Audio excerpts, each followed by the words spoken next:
ರಾಜ್ಯದಲ್ಲಿ ಒಂದು ಕಡೆ ಮೈಕ್ರೋ ಫೈನಾನ್ಸ್ ಹಾವಳಿ ಹೆಚ್ಚಾದರೆ ಇನ್ನೊಂದು ಕಡೆ ರಾಷ್ಟ್ರೀಕೃತ ಬ್ಯಾಂಕ್ ಅಧಿಕಾರಿಗಳಿಂದ ಕೊಪ್ಪಳದ ಕೂಕನೂರು ಹಾಗೂ ಯಲಬುರ್ಗಾ ತಾಲೂಕಿನ ಭಾಗದ ರೈತರ ಮನೆ ಬಾಗಿಲುಗಳಿಗೆ ನೋಟಿಸ್ ಜಾರಿ ಮಾಡಿದ್ದಾರೆ.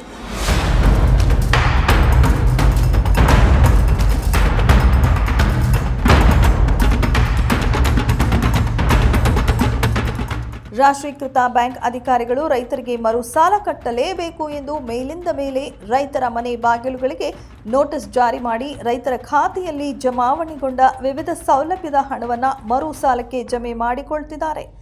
ಗೃಹಲಕ್ಷ್ಮಿ ಯೋಜನೆಯಿಂದ ಬರುವ ಹಣಕ್ಕೂ ಬ್ಯಾಂಕ್ ಅಧಿಕಾರಿಗಳು ಕನ್ನ ಹಾಕಿ ರೈತರಿಗೆ ಮೇಲಿಂದ ಮೇಲೆ ಕಿರುಕುಳ ಕೊಡುತ್ತಿದ್ದಾರೆ. ಈ ಕಿರುಕುಳಕ್ಕೆ ರೈತರು ಬೇಸತ್ತು ಏನಾದರೂ ಅನಾಹುತ ಮಾಡಿಕೊಂಡ್ರೆ ಇದಕ್ಕೆ ರಾಜ್ಯ ಸರ್ಕಾರವೇ ನೇರ ಹೊಣೆ ಆಗಬೇಕಾಗತ್ತೆ ಎಂದು ಹನುಮಪ್ಪ ಹೊಸಮನಿ ಸರ್ಕಾರಕ್ಕೆ ಎಚ್ಚರಿಕೆ ನೀಡಿದ್ದಾರೆ. ಇನ್ನು ಈ ಕಿರುಕುಳದಿಂದ ಬೇಸತ್ತಿರುವ ರೈತರು ಉಳಿಸಿಕೊಳ್ಳಲು ಕೇಂದ್ರ ಸರ್ಕಾರ ಹಾಗೂ ರಾಜ್ಯ ಸರ್ಕಾರ ಚರ್ಚಿಸಿ ಕೂಡಲೇ ರಾಜ್ಯದ ರೈತರಿಗೆ ಬಡ್ಡಿ ರಹಿತ 2 ಲಕ್ಷದವರೆಗೆ ರೈತರ ಸಾಲ ಮನ್ನಾ ಮಾಡಬೇಕೆಂದು ರೈತ ಸಂಘದ ಜಿಲ್ಲಾಧ್ಯಕ್ಷ ಯಲ್ಲಪ್ಪ ಹೆಚ್ ಬಾಬರಿ ಅವರು ಆಗ್ರಹಿಸಿದರು. ಇನ್ನು ರೈತರ ಹಕ್ಕು ಕರ್ನಾಟಕ ರಾಜ್ಯ ರೈತ ಸಂಘದ ರಾಜ್ಯ ಉಪಾಧ್ಯಕ್ಷ ಅಂದಪ್ಪ ರುದ್ರಪ್ಪ ಕೋಳೂರ ಇವರ ನೇತೃತ್ವದಲ್ಲಿ ಒತ್ತಾಯಿಸಿ ಸಿಎಂ ಸಿದ್ದರಾಮಯ್ಯನವರಿಗೆ ಈ ಹಿಂದೆ ಡಿಸೆಂಬರ್ 15ರಂದು ರೋಣ ಕಾರ್ಯಕ್ರಮದಲ್ಲಿ ಈ ಮನವಿ ಸಲ್ಲಿಸಿದ್ದಾರೆ. ನಂತರ ಸ್ಥಳೀಯ ಶಾಸಕ ಬಸವರಾಜ ರಾಯರೆಡ್ಡಿ ಅವರಿಗೆ ಫೆಬ್ರವರಿ 3, 2025ರಂದು ಯಲಬುರ್ಗಾ ಶಾಸಕರ ಕಾರ್ಯಾಲಯದಲ್ಲಿ ಈ ಮನವಿ ಸಲ್ಲಿಸಿದ್ರು ಕೂಡ ಈ ಮನವಿಗೆ ರಾಜ್ಯ ಸರ್ಕಾರ ಆಗಲಿ ಕೇಂದ್ರ ಸರ್ಕಾರ ಆಗಲಿ ರೈತರ ಸಾಲ ಮನ್ನಾ ಮಾಡಲು ಯಾರೂ ಮುಂದಾಗಿಲ್ಲ. ಇವರು ರೈತರು ಬೆನ್ನೆಲುಬು ಎಂದು ಸಭೆಯಲ್ಲಿ ಹೇಳಿಕೊಳ್ಳುವವರು ವಿಧಾನಸೌಧದಲ್ಲಿ ರೈತರ ಸಾಲದ ಬಗ್ಗೆ ಒಬ್ಬರು ಚರ್ಚೆ ಮಾಡಿಲ್ಲ ಎಂದು ರೈತ ಸಂಘದ ಅಧ್ಯಕ್ಷರಾದ ಬಸವರಾಜ ಯೋಗಪ್ಪನವರು ಬೇಸರ ವ್ಯಕ್ತಪಡಿಸಿದರು. ಅಲ್ರಿ ಬ್ಯಾಂಕ್ನವರು ನೋಟಿಸ್ ಕಳ್ಸಕತ್ತಾರೆ ಮನೆಗೆ. ನಮ್ಗೆ ದುಡ್ಡು ಇಲ್ಲ ಕಟ್ಟಕ್ಕೆ, ಹೊಲದಾಗ ಬೆಳೆಯಿಲ್ಲ, ಎಕ್ರೆಕ್ಕೆ ಒಂದು ಚೀಲ ಒಂದು ಪಾಕೆಟ್ ಎಕ್ರೆಗೆ ಒಂದು ಪಾಕೆಟ್ ಕಡ್ಲೆಗ್ಯವು. 10 ಎಕರೆ ಬಿತ್ತಿದ್ರೆ 10 ಚೀಲ ಇಲ್ಲ. ಎಲ್ಲಿ ಕಟ್ಬೇಕು ನಾವು ರೊಕ್ಕನ? ಬ್ಯಾಂಕ್ನವ್ರು ನೋಟಿಸ್ ಕಳ್ಸಕತ್ತಿದ್ರೆ ನಾವು ರೊಕ್ಕ ಎಲ್ಲಿ ಕಟ್ಬೇಕು ಅವ್ರಿಗೆ? ಒಂದರ ಬೆಳೆ ವಿಮೆ ಇಲ್ಲ, ಒಂದು ಪರಿಹಾರ ಇಲ್ಲ, ಒಂದು ಸಾಲ ಮನ್ನಾ ಇಲ್ಲ. ರೈತರು ಹೆಂಗೆ ಬದುಕಬೇಕು? ಹೀಗಾದ್ರೆ ರೈತರ ಮೇಲೆ ಸ್ವಲ್ಪ ಇಲ್ಲ. ಗೃಹಲಕ್ಷ್ಮಿ ರೊಕ್ಕ ಬರ್ತಾ ಅದು ಬಂದದ್ದು ಅವರ ಮುರ್ಕಂತಾರೆ. ಅದನ್ನು ಹೆಂಗೆ ಮಾಡ್ಬೇಕು? ಮತ್ತು ರೈತರು ಬದುಕೋದು ಹಿಂಗೆ ಮಾಡಿದ್ರ ಒಮ್ಮೆ ಸ್ವಲ್ಪ ಸರ್ಕಾರ ಸ್ವಲ್ಪ ರೈತರ ಕಡೆ ಸ್ವಲ್ಪ ಎಚ್ಚರಿಕೆ ಕೊಡ್ತಾ ಸ್ವಲ್ಪ ಇಲ್ಲ. ಏನು ಮಾಡೋಣ ನಾವು? ಅವಳಿ ಭಾಳ ಆಗಿರುತ್ತೆ. ಅದ್ರ ಕಡಿಮೆ ಆಗೋ ಟೈಮ್ದಾಗ ಅಂದ್ರೆ ಇವ್ರು ರಾಷ್ಟ್ರೀಕೃತ ಬ್ಯಾಂಕ್ನಾಗ ಈಗೇನ ಕಟವಾಗಿರ್ತಾರೆ ರೈತರು. ಅಂಥ ರೈತರದ ಸಾಲಕ್ಕೆ ಇವೇನ ಬೆಳೆ ವಿಮೆ ಬಂದಿದ್ವು, ಬೆಳೆ ಹಾನಿ ವಿಮೆ ಇದ್ವು, ಗೃಹಲಕ್ಷ್ಮಿ, ಅಂಗವಿಕಲರು, ವೃದ್ಧಾಪ್ಯವೇತನ ಇಂಥವೆಲ್ಲ ಮುಡ್ಕೊಳತ್ತಾರೆ. ಇವ್ರಿಗೆ ಕಡಿವಾಣ ಹಾಕ್ಬೇಕು.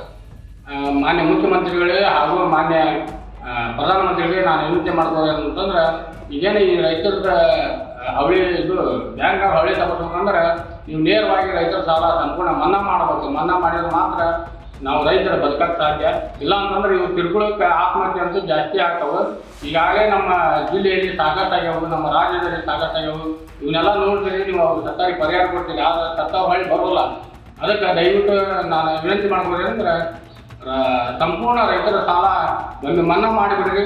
ಅಂದಾಗ ಮಾತ್ರ ಇವು ರಾಷ್ಟ್ರೀಕೃತ ಬ್ಯಾಂಕ್ನಾರು ಬರೋಂಗಿಲ್ಲ, ಇವರು ಉಳಿದ ಬ್ಯಾಂಕ್ನಾರು ಚೆನ್ನಾಗಿ ಬರೋಂಗಿಲ್ಲ. ಹಿಂಗಾಗಿ ಇದು ರೈತರಿಗೆ ಭಾಳ ಅನ್ಯಾಯ ಆಗೈತಿ.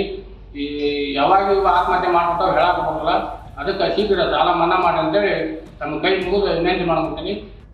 ಇವತ್ತು ರೈತರು ಏನಾಗೈತೆ ಅಂದ್ರೆ ಈ ವರ್ಷ ಬೆಳೆ 5 ವರ್ಷ ಆಯ್ತು. ಬೆಳೆ ರೈತರಿಗೆ ಮೇಲಿಂದ ಅತಿವೃಷ್ಟಿ ಅನಾವೃಷ್ಟಿ ಬಂದು ಬೆಳೆ ಕಮ್ಮಿ ಐತಿ, ಇಳುವರಿ ಇಲ್ಲ. ಇಳುವರಿಲಿಕ್ಕೆ ರೈತರು ಲಾಸ್ ಆಗ್ಯಾರ. ಅಂತ ಇದ್ರೊಳಗೆ ಸಂದರ್ಭದಲ್ಲಿ ಇವತ್ತು ರಾಷ್ಟ್ರೀಕೃತ ಬ್ಯಾಂಕಿನವರು ಕೋರ್ಟ್ಲಿಂದ ನೋಟಿಸ್ ಕಳ್ಸಕತ್ತಾರೆ ರೈತರಿಗೆ. ಎಲ್ಲ ರೈತರಿಗೆ ಕೋರ್ಟ್ಲಿಂದ ನೋಟಿಸ್ ಕಳ್ಸಕತ್ತಾರೆ.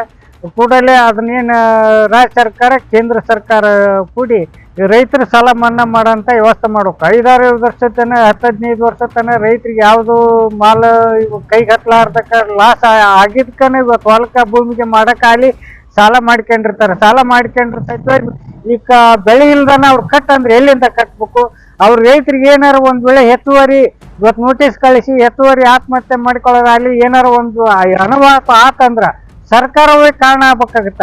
ನಾನು ಈಗಾಗಲೇ ಆಲ್ರೆಡಿ ಎಲ್ಲ ಸರ್ಕಾರಕ್ಕೆ ಮನವಿ ಸಲ್ಲಿಸಿದ್ರು ಈ ಸರ್ಕಾರ ಆಯ್ತು ಕೇಂದ್ರ ಸರ್ಕಾರ ಆಯ್ತು ಸಾಲ ಮನ್ನಾ ಮಾಡಿಲ್ಲ. ಕೇಂದ್ರ ಸರ್ಕಾರ ರಾಜ್ಯ ಸರ್ಕಾರ ಎರಡೂ ಸೇರಿ ಈ ರೈತರ ಸಾಲ ಮನ್ನಾ ಮಾಡಿ ರೈತರನ್ನ ಋಣಮುಕ್ತರಾಗಿ ಒಂದು ತಮ್ಮ ಕೆಲಸ ತಾವು ಜೀವನ ಮಾಡೋಕೆ ಅನುಕೂಲತೆ ಆಗಲಿ ಮಾಡೋಂಥ ವ್ಯವಸ್ಥಾನ ಈ ರಾಜ್ಯ ಸರ್ಕಾರ ಕೇಂದ್ರ ಸರ್ಕಾರ ಮಾಡ್ಬೇಕಂತ ಅಂದು ನಾನು ಇವತ್ತು ರೈತ ಸಂಘದ ರಾಜ್ಯ ಉಪಾಧ್ಯಕ್ಷ ಅಂದಪ್ಪ ಕುಳೂರಿ ಈ ಮಾಧ್ಯಮ ಮೂಲಕ ನಾನು ಮನವಿ ಮಾಡ್ಕೊಂಡಿದ್ದೀನಿ. ರಾಷ್ಟ್ರೀಕೃತ ಬ್ಯಾಂಕ್ಗಳು ನಮ್ಮ ರೈತರ ಸಾಲವನ್ನು ತೆಗೆದುಕೊಂಡಿರ್ತಾರೆ. ಆ ಸಾಲದಲ್ಲಿ ನಮ್ಮ ರೈತರು ಏನು ಮರುಪಾವತಿಸಿ ಮಾಡೋದು ಈ ವರ್ಷ ಆಗಾಗಿಲ್ಲ. ಹಂಗಾಗಿ ಅವ್ರು ಏನು ಮಾಡಕ್ಕೆ ಕುಂತಾರಪ್ಪ ಅಂದ್ರೆ ಬ್ಯಾಂಕ್ ಮ್ಯಾನೇಜರ್ ರೈತರಿಗೆ ನೋಟಿಸ್ ಕಳಿಸಿ ಅವ್ರನ್ನ ಕೋರ್ಟ್ಗೆ ಕರ್ಸಕ್ಕೆ ಕುಂತಾರೆ. ಇದು ಆಗಬಾರ್ದು. ಯಾಕಪ್ಪ ಅಂದ್ರೆ ಈಗ ಕಳೆದ 3 ವರ್ಷದಿಂದ ನಮ್ಗೆ ಯಾವುದೇ ರೈತರಿಗೆ ಬೆಳೆ ಏನು ಬಂದೇ ಇಲ್ಲ. ಹಂಗಾಗಿ ರೈತರು ಕಟ್ಟಕ್ಕಾಗಿಲ್ಲ. ರೈತರು ಏನಪ್ಪ ಅಂದ್ರೆ ಈಗ ರೈತರದ್ದು ಬೆಳೆ ವಿಮೆ, ಬೆಳೆ ಸಾಲ, ಆಮೇಲೆ ಇನ್ನೂ ಮುಂತಾದ ಅಮೌಂಟ್ಗಳು ಬಂದಿದ್ದರೂ ಕೂಡ ಅದನ್ನು ರೈತರು ಬ್ಯಾಂಕಿನ ಅಕೌಂಟ್ನಾಗಿಂದ ಅವರು ಬ್ಯಾಂಕ್ ಮ್ಯಾನೇಜರ್ ಏನು ಮಾಡ್ತಾರಪ್ಪ ಸಾಲಕ್ಕೆ ಅದನ್ನು ಕಟ್ ಮಾಡಕ್ಕೆ ಕುಂತಾರೆ. ರೈತರಿಗೆ ಇದು ತುಂಬ ತೊಂದರೆ ಆಗಿದೆ. ಹಂಗಾಗಿ ಕೇಂದ್ರ ಮತ್ತು ರಾಜ್ಯ ಸರ್ಕಾರಗಳ ಮಧ್ಯೆ ಪ್ರವೇಶಿಸಿ ಇದನ್ನು ವರದಿ ಅಂದಪ್ಪ ರುದ್ರಪ್ಪ ಕೋಳೂರ, ಮೀಡಿಯಾ ನೆಟ್ವರ್ಕ್ ಕನ್ನಡ, ಕೊಪ್ಪಳ.